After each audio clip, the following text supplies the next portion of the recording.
Tenemos en línea hoy a Alex Navas Álvarez. Él es abogado, cuenta con un máster en Estado y Política Pública por la Universidad Autónoma de Honduras, profesor universitario en Derechos Humanos y Ciencia Política, ha sido funcionario de la Organización de Estados Americanos, de la OEA, en misiones contra la corrupción y la impunidad en Honduras, entre otros temas. Es investigador, defensor de derechos humanos, especialista en seguridad, defensa y Estado de Derecho. Alex hace un esfuerzo muy grande, son 3 horas menos en Honduras, así que ha madrugado para atendernos. Muy buen día, Alex, ¿cómo estás? Bueno, muy buen día. Espero que me estén escuchando muy bien ahí. Para mí es un honor estar aquí con los hermanos, con el pueblo argentino, escuchándonos aquí. Así que no es ningún sacrificio, sino que más bien un honor que ustedes me hayan invitado a hablar de este tema trascendental, no solo para Honduras, sino para la región donde hay ciertas condicionantes que se están planteando para agredir la propia subsistencia de los estados y el bienestar de las propias sociedades. Exactamente, Alex, y nuevamente te agradecemos. Bueno, les venía contando acá antes de estar en contacto con vos, a nuestros compañeros de piso, y bueno, la audiencia, la sede, ¿no? Las zonas de empleo y desarrollo económico implementadas en el año 2013 y posterior en Honduras, y cómo se empezó a revertir este proceso desde la asunción de Xiomara Castro con decisiones del gobierno, del Parlamento y recientemente también de la Corte Suprema, ¿no? Con la declaración de la inconstitucionalidad de este proyecto. Pero si pudieras contarnos qué son la sede y qué implicaron en Honduras. Bueno, mira, hay que dar un poco contexto a la radio audiencia de lo que ha pasado en Honduras históricamente, ¿no? A principios del siglo pasado, se establecieron enclaves bananeros y mineros en el país, ¿no? Donde las empresas corporativas dedicadas a estos rubros establecieron pequeños gobiernos dentro del Estado de Honduras. Y ellos tenían sus propias reglas, sus propios estamentos, sus propios procedimientos, ¿no? Alejados de el proceso legal que establecía la propia Constitución de Honduras. Por lo tanto, esto ya lo veníamos arrastrando y era una condicionante, digamos, de gobernabilidad en el país.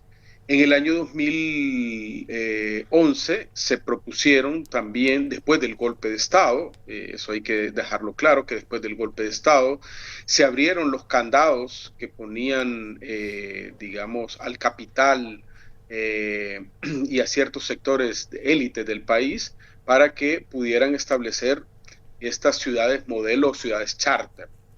Estas ciudades que establecían su propia, no solamente inversiones dentro del país, sino que también establecían su propio sistema de justicia, su propia estructura educacional, su propio sistema de seguridad y su propio sistema de gobernanza. Eso era muy preocupante. La Sala Constitucional de la Corte Suprema de Justicia declaró inconstitucional lo que se llamó las ciudades modelo. Pero estos 4 magistrados que votaron en contra de estas ciudades modelo fueron sacados de la Corte Suprema de Justicia abruptamente en el 2012, cuando el presidente del Congreso era el que ahora guarda prisión en Estados Unidos, el expresidente Juan Orlando Hernández Alvarado. Luego pusieron otros magistrados y se le puso otro nombre como las ciudades sede, donde se aprobaron en el 2013, en el gobierno de Porfirio Lobo, estas ciudades y se comenzaron a establecer estos enclaves de nuevo en el territorio nacional. La ley de las sedes decía que tú puedes establecerte constitucionalmente, ¿no? El artículo 329 decía que se pueden establecer en lugares donde no hay mucha establecimiento, digamos, de población grande. Además que eran terrenos, por ejemplo, donde no había mucha producción, pero fueron al contrario. Se establecieron, por ejemplo, en las islas de la Bahía, en zonas como Cortés, que es una zona productiva del país, o en zonas como Choluteca, que al igual son zonas que producen, que tienen bastante producción. Pero al final, se comenzaron, las más grandes son la sede Morazán, que están en Choloma, la sede Próspera, que está en Islas de la Bahía, y la sede Orquídea, que está en Choluteca, ¿no? Y ahí empezaron el proceso de inversión, y este proceso de inversión donde el gobierno estaba metido, donde habían fondos internacionales, capital, digamos, de estos, capital buitre, y no sé si me están Sí, sí, escuchando. perfectamente, Alex. Sí, sí, ok. Entonces, esto vino a que el Congreso Nacional, ahora que a la asunción de la presidenta Castro, entró como promesa de campaña, dijo no más sedes, y nombró un comisionado presidencial contra las sedes. Y ahí comenzó el proceso donde primero se lleva al Congreso Nacional, hay una votación por mayoría calificada de 86 votos, donde se elimina todo el cuerpo vertebrado de las sedes, que son las leyes que le daban vida a las sedes, pero queda pendiente la reforma constitucional.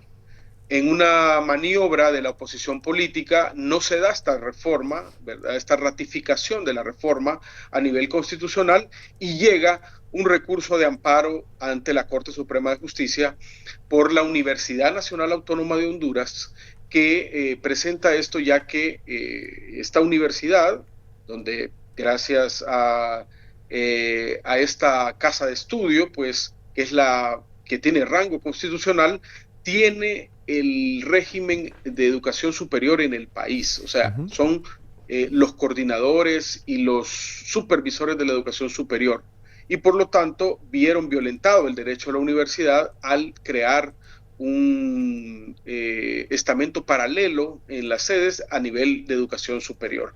Se presenta este recurso de amparo ante la Sala Constitucional de la Corte Suprema de Justicia, y esta sala acumula todos los recursos que se habían establecido en ese momento, y hace un fallo histórico, ¿no?, en el país, donde declara inconstitucional las sedes, expulsando del texto constitucional la reforma de estos mismos enclaves, y con un efecto, lo que le llamamos los abogados ex tunc, diciendo desde su naturaleza, fueron inválidas, ¿verdad? Muchos teóricos o analistas, en este caso, decían que el efecto debería ser ex nunc, o sea, de la sentencia hacia adelante. Pero la propia Constitución de la República y la Corte Suprema de Justicia, especialmente en su sala, la Sala Constitucional, tiene facultades para proteger la misma Constitución. Cuando están cambiados, cuando esta norma cambian los elementos sustanciales de la propia esencia del Estado. Entonces, lo que se hizo con esta reforma constitucional fue proteger la misma Constitución y proteger la propia subsistencia del Estado al expulsar totalmente estos mecanismos de enclaves que se estaban dando en el país. Por lo tanto, ya las sedes no conservan sus condiciones como lo debería ser en una norma inconstitucional, diciendo, bueno, conservamos nuestros derechos, ya que esta norma es de aquí para adelante, sino que el efecto es desde su propia naturaleza. O sea, ninguna de las acciones que realizó las sedes, ninguna de las condicionantes que estableció en ninguna de las inversiones son legales. Y por lo tanto, como lo dice la sentencia de la Sala Constitucional, perdón, de la Corte Suprema de Justicia, tienen que adherirse a los elementos que ya establece nuestra Constitución, que son zonas libres, que son zonas o parques industriales, o son zonas para aspectos turísticos, pero no pueden establecer estados dentro de otros estados, porque esto violenta gravemente la soberanía. Y esto hay que darle digamos, un aplauso o una felicitación al Poder Judicial, en primer lugar, y también al gobierno de la presidenta Castro, que ha impulsado este proceso desde que asumió el 27 de enero del 2022, para que ya las sedes no existieran y no existen en el país. Exactamente, y bueno, muy bueno tu análisis y tus comentarios. Entonces, la sede implicaban directamente esto, para también traducírselo a la audiencia, cuando hablamos de un Estado dentro del Estado, hablábamos justamente, vos decías recién, puede haber parques industriales, puede haber zonas de turismo especial, es decir, se pueden generar regímenes específicos en alguna zona del país para permitir algún tipo de desarrollo puntual, pero las sedes iban muchísimo más allá, ¿no? Sí, por ejemplo, establecer, por ejemplo, su propio sistema de justicia, su propio, por ejemplo, para entrar a una sede, y eso lo establecían, de, sí, lo establecían ciertos condicionamientos de la propia ley sede. Por ejemplo, los hondureños podíamos ir a trabajar ahí bajo ciertos regímenes especiales. Entonces, aquí se violentaba, Marcelo, Ujú. el tema de la igualdad, lo dijo en la oficina del Alto Comisionado de Derechos Humanos, el principio de igualdad que tienen los hondureños en la Constitución de la República y el principio de dignidad, porque íbamos a ir a lugares donde nosotros no teníamos los mismos derechos y los mismos obligaciones que tenían, digamos, los inversores, ¿no? Que eran los dueños de este pequeño territorio que se les estaba dando a nivel constitucional. Hace poco, un inversor de una sede próspera, que es, digamos, la más agresiva en este caso, decía, bueno, nosotros vinimos acá no a invertir en el Estado de Honduras, venimos a invertir a Próspera, Claro. porque tenía condiciones especiales para poder invertir. O sea, no se adecuaban al sistema justicia, al sistema de renta, ¿verdad? Fiscal, sino que se adecuaban a un sistema análogo, distorsionado, que les daba prebendas a poder, por ejemplo, a gozar. Nosotros tenemos una zona turística muy importante a nivel regional, que son las islas de la Bahía, donde está la segunda barrera coralina más grande del mundo, después de la de Australia, y en esa zona se estableció una sede, donde ellos tenían acceso, por ejemplo, a las mejores playas de Honduras, a zonas específicamente turísticas, y eso realmente iba a evitar que los hondureños en algún momento pudieran llegar o pudieran acceder a territorios que pertenecen exclusivamente a la soberanía hondureña. Y eso afectaba directamente el poder que tiene el Estado de Honduras sobre su propio territorio y afectaba a su propia población. Por lo Sí, tanto, era digamos, adefesio jurídico que esto estuviera en la propia Constitución, que los mismos diputados se tomaran atribuciones que no les da la Constitución, que se excedieran en sus atribuciones constitucionales y que le dieran potestades a estos enclaves o estos estados dentro de nuestro propio estado a poderse regir unilateralmente, ¿no? Y esto de alguna forma ponía en riesgo, y como te lo repito, la propia subsistencia del Estado de Honduras, porque la ley de las sedes decían que ellos podían unilateralmente ir accediendo a tierras, ir accediendo a territorio, solamente con la aprobación de su propio consejo ejecutivo, ¿no? El proceso ejecutivo de las sedes. Y eso realmente ponía en riesgo no solamente la subsistencia del Estado, ¿no? Sino los derechos elementales, fundamentales y las garantías constitucionales que tienen los ciudadanos hondureños y la población en general, ¿no? Y principalmente los grupos vulnerables como los grupos afrodescendientes que están en nuestra costa, los grupos indígenas que están establecidos en diferentes partes del país, y eso preocupó al gobierno de la República y puso, digamos, a trabajar toda su maquinaria política para poder detener estos procesos que amenazaban al Estado y al gobierno de Honduras. sí, y amenazaban directamente la integridad nacional, ¿no? Porque de sostenerse esto en el tiempo, como vos decías antes, eran ciudades exclusivas o zonas exclusivas con su propio sistema de educación, de justicia, de seguridad, propia policía, régimen tributario, incluso acudiendo a tribunales extranjeros, es decir, todo un sistema que permanecer, ¿no?, en el tiempo directamente hubiese significado la pérdida de un territorio dentro del propio país. Imagínate, Marcelo, que decía la propia ley de las sedes que ellos no iban a tomar el sistema constitucional hondureño, sino que iban a tomar el sistema anglo, ¿no? El sistema Del common law. anglosajón, Claro. cuando nuestro sistema, nuestra historia o nuestra, digamos, historia jurídica que nosotros tenemos no se asemeja a eso, sino que es una semejanza al sistema español o al sistema chileno que se ha tomado nuestro sistema constitucional. No se podía tomar un sistema de la Commonwealth, por ejemplo, y que ellos iban a tomar ese tipo de patrón jurídico para resolver las propias condicionantes.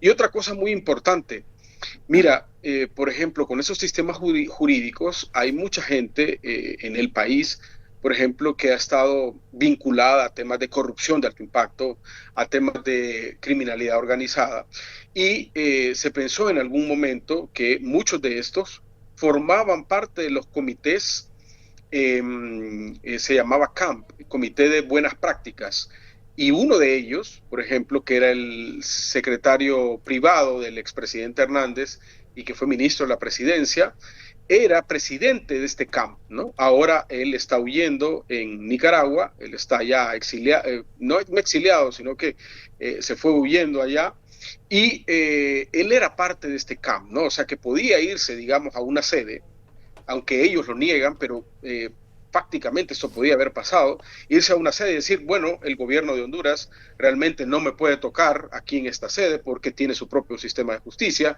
tiene su propio sistema de seguridad, tiene sus propias reglas y que al final yo me tengo que adherir a este proceso que ellos tienen porque yo vivo en una de las sedes, ¿no? Eso me parecía una defecio que podría ser grave para el país y que digamos, gracias a todas estas acciones que se han dado por el gobierno y el sistema judicial hondureño, pues al final se pudieron expulsar estos procesos.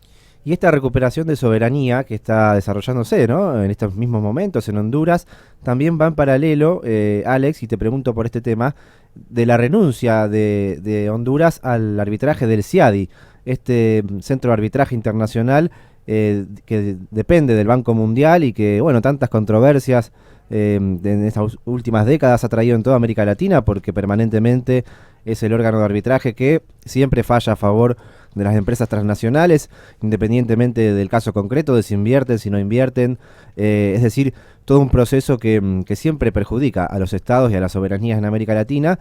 Bueno, Honduras en paralelo también este año ha denunciado el tratado que lo mantenía dentro del CIADI. ¿Qué nos puedes contar de esta salida del CIADI y qué consecuencias o qué impactos esperan en Honduras que esta situación tenga? Mira, yo aplaudo esta resolución que hizo la presidenta Castro en denunciar el Tratado del CIADI porque al final hemos pagado millones y millones y millones de dólares a inversionistas que muchas veces no han puesto un solo centavo en el país y que nos denunciaban ante el CIADI por una circunstancia u otra y que al final era como un mecanismo, ¿no?, de drenar los fondos del país para pagar indemnizaciones a personas que nunca habían invertido en alguna zona productiva del país. Mira, lamentablemente este organismo como el CIADI se ha parcializado con las grandes corporaciones y los inversionistas, estos que tienen, escuchaba yo a uno de ellos con caracteres libertarios, ¿no?, donde ellos pueden ir a poder invertir en un lugar con las condiciones que ellos establezcan, no las condiciones que los países o los pueblos establezcan, ¿no? Y utilizan el CIADI u otros mecanismos que tiene Banco Mundial o el FMI u otros organismos, los mismos senadores o congresistas de Estados Unidos han hecho declaraciones públicas diciendo que el que se meta con las sedes también se va a meter con el Congreso de los Estados Unidos. Creo que fue una congresistas como María Elvira Salazar, una de las más conservadoras en los Estados Unidos. Entonces, esto de alguna forma viene a poner en jaque la propia gobernanza del país y que por lo tanto tenemos que tomar medidas de dignidad y medidas de recuperar la soberanía nacional y al final se tomó la decisión de no tener un mecanismo de coerción para que el Estado de Honduras pueda tomar decisiones soberanas. Y esto ha venido, digamos, con algunas críticas, pero las críticas vienen específicamente de los sectores más recalcitrantes corporativos del país que no han querido, por ejemplo, aprobar la ley de justicia tributaria, que es una ley que iguala el mismo FMI, la misma CEPAL ha dicho que esta ley es una buena ley, por ejemplo, que está en el Congreso Nacional, y que los sectores de oposición y principalmente los sectores empresariales, que no son la mayoría, pero sí tienen un alto poder, que no quieren, por ejemplo, pagar impuestos, han venido a minar todos estos procesos, ¿no? Igual que han apoyado estos procesos de las sedes y la entrada de Honduras o seguir con la entrada de Honduras en el CIADI. Por lo tanto, creería yo que esto de alguna forma viene a beneficiar las acciones soberanas del Estado de Honduras y no estar con una espada de Damocles que cuando el gobierno o el Estado de Honduras toma decisiones que favorecen a la población o que favorecen a la propia institucionalidad, haya un organismo internacional que le diga, no, usted está dañando las inversiones o dañando a este ente corporativo y ahora tiene que pagarle 2 o 3 veces más de las circunstancias que han pagado. Así que creo yo que esto es una buena decisión y que al final los efectos se verán en el tiempo, ya que se tendrán que adecuar estas corporaciones o estos inversores a las leyes, a los estamentos y a las normas que ya tiene establecido el país para poder desarrollarse y que se tienen. No es que no se tienen, sino que hay un estamento importante donde ya hay inversionistas, ya hay corporaciones que han podido venir al país y que han invertido de manera satisfactoria, sin ningún inconveniente y sin violentar la soberanía hondureña.